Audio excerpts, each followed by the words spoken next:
guests are here to educate as well as entertain. Here to perform their single, Why Does the Sun Shine, are They Might Be Giants.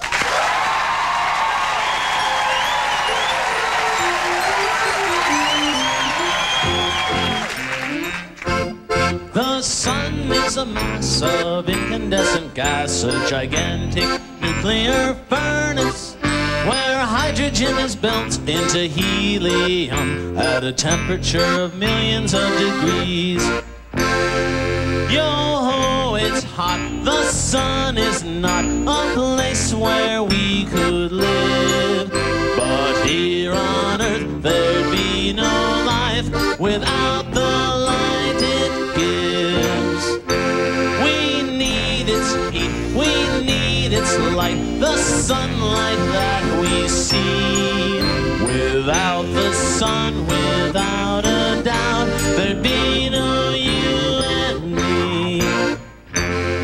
The sun is a mass of incandescent gas, a gigantic nuclear furnace where hydrogen is built into helium at a temperature of millions of degrees.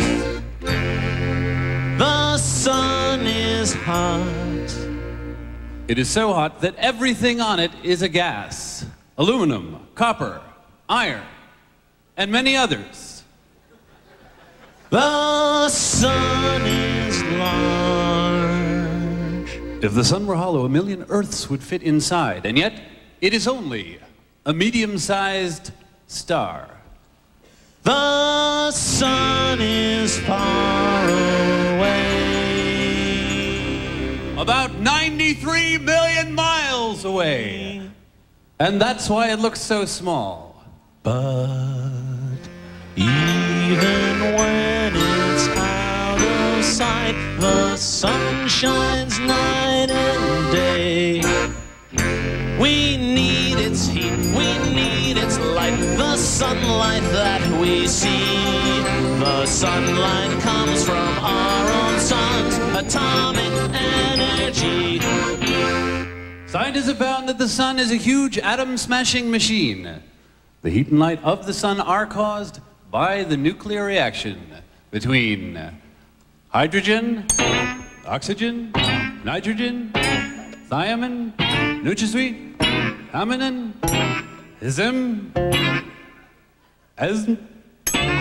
and hydrogen. The sun is a mass of incandescent gas, a gigantic nuclear furnace where hydrogen is built into helium at a temperature of millions of degrees.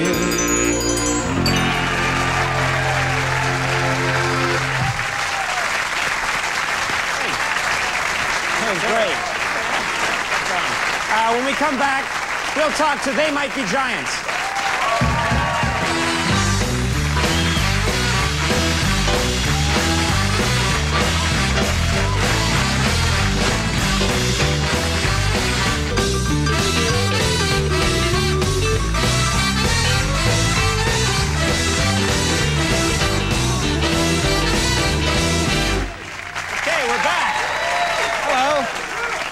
We're here with From They Might Be Giants, John Flansburgh and John Linnell. Correct. How are you guys? Good. Excellent. This is a first for our show. I don't think we've had a glockenspiel on the show, or an accordion, All right. for that matter. How about a bass clarinet? You got a bass clarinet in the band? Probably. Every night. Because you get double scale for the bass clarinet. Andy plays one at the end of every show. All right. You haven't been paying attention. No, I just, you know, leave the TV on for, you know, incidental stuff. Hey, you know, I just drank out of William Shatner's cup, and I'm feeling really weird now. Well, you know, he had to record those songs, and he needed... Yeah, I get the feeling we're going to have to reinterpret our material. And you're going to be inspired by William Shatner. Is a mess. Now, that's a... I have to ask you about... that's a very good impression. I have to ask you about that song you just sang. Where does that come from? That song was packed with scientific information, more so than most songs that we hear on this show. Well, the thing that's interesting about that song is I don't know if you've ever like been to a summer house or something, there are always two books, like a bird watching book and a book about the stars. Right. And you open up, page 1 of the Golden Book of Stars, and it says, "The sun is a mass of incandescent gas, a gigantic nuclear furnace." And they leave out the yo-ho part, but pretty much, I was surprised that, it wasn't somehow credited to the Golden Book when we got the publishing rights. It's on an educational record from the 50s called Space Songs. That was a song. You guys didn't write that song. It's a cover. That's right. It's People's favorite songs of ours are the ones that we didn't actually write. Well, this is a guy who wrote and performed educational songs in the 50s, and he was a huge star. Well, Tom Glazer performed it, and he did a lot of Folkways records, which were like big. He was a huge star. Yeah, he was a huge star. He did On Top of Spaghetti. I'm sure you know that song. That was Tom Glazer. Big. We're talking moving units. That's a classic. Yeah. And he also did all these like American folk song records that were lingering around our New England homes. Folk was big in Cambridge in the 60s.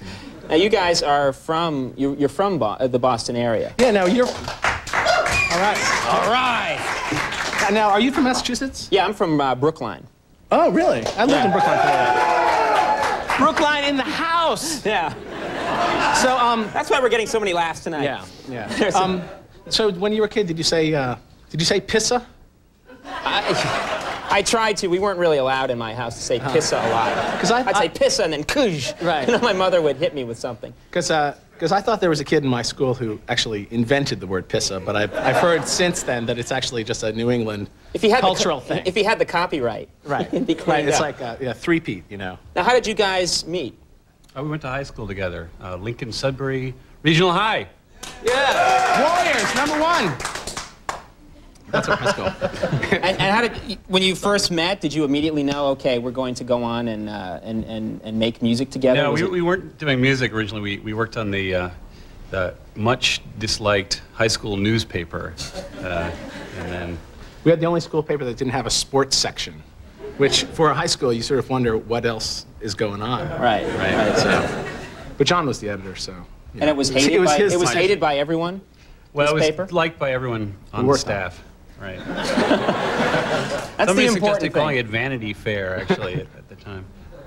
Oh well, you guys had you've had an interesting career. You've been together. How long have you been playing together? Making records. 100 years. Actually, it's That's our 100th incredible. Anniversary. I'm 182. No, we've actually been playing out for about 10 years, I guess. We started in the early 80s and during the new wave explosion. That's right. New wave will never die.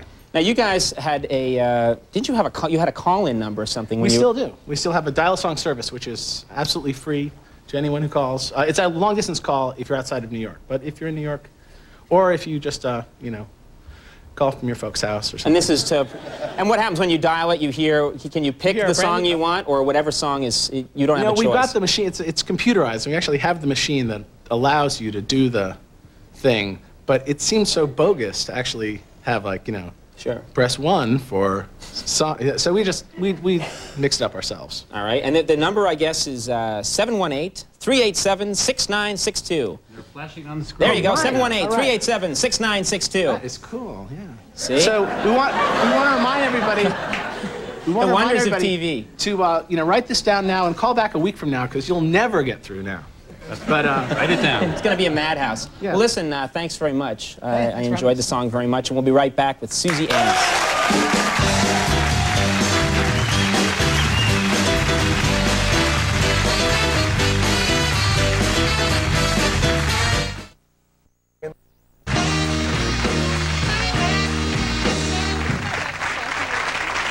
We're back.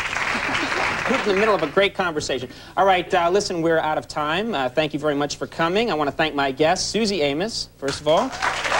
And you wanted to mention that you're currently working on the film Blown Away. Is that right? Yes. Just working on it in Boston. Working on it in Boston and L.A. with Tommy Lee Jones and Jeff Bridges. Great. I also want to thank They Might Be Giants for being here. Of course, I want to thank William Shatner, who had to run. And, of course, Andy Richter of the Max Weinberg 7. We'll see you.